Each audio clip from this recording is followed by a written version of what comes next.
Ako nga po pala si Brother Frederick ng Tribes Bicol at ang ating daily devotion sa araw pong ito ay hango sa aklat ng unang Korinto, Kapitulo 10, versikulo 13. Sabi po dito, wala pang pagsubok na dumating sa inyo na hindi nararanasan ng ibang tao. Tapat ang Diyos at hindi niya ipapahintulot na kayo subukin ng higit sa inyong makakaya. Sa halip, pagdating ng pagsubok, bibigyan niya kayo ng lakas upang makayanan ito at ng paraan upang malampasan ito. Purihin po ang salita ng ating Panginoon. So sa umaga pong ito, sa talata na aking binasa, ito po'y tungkol sa mga pagsubok na kung saan ito'y dinaranas ng lahat ng tao. So lalong-lalo na po sa mga naglilingkod sa ating Panginoong Hesukristo. Napakaraming mga pagsubok sa buhay ng isang mananampalataya.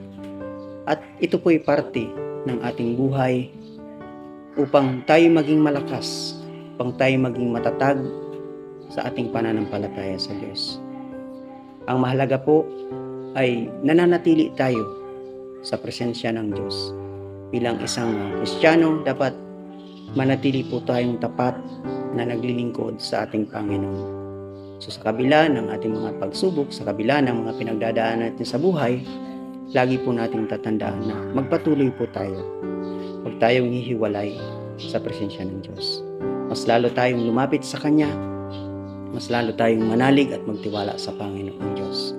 Sapagkat sinabi po sa talata na aking binasa na hindi pinapahintulot ng Diyos na tayo bigyan ng pagsubok na hindi natin kaya. So napakalinaw po na anumang mga pagsubok, anumang mga dagok ng buhay ang ating dinaranas, laging nariyan ang Diyos at hindi tayo pababayaan. Kaya kapatid, sa araw na ito, kung ikaw man ay may pinagdadaan ng pagsubok, kung ikaw man ay may dinadala sa araw na ito, huwag kang makakalimot sa Panginoon, huwag kang susuko, huwag kang panghihinaan.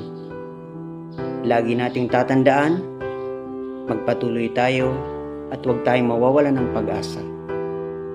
Kaya sa buhay natin bilang isang Kristiyano, napakahalaga po yun na magpatuloy lang tayo sa paglilingkod sa ating Panginoon ng may katapatan. Huwag tayong titigil.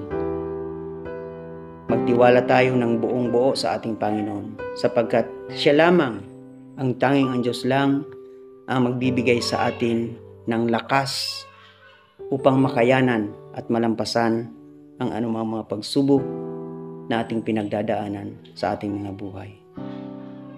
Napakahalaga po na manatili tayong tapat sa kabila ng ating mga paghihirap, sa kabila ng ating mga pagsubok.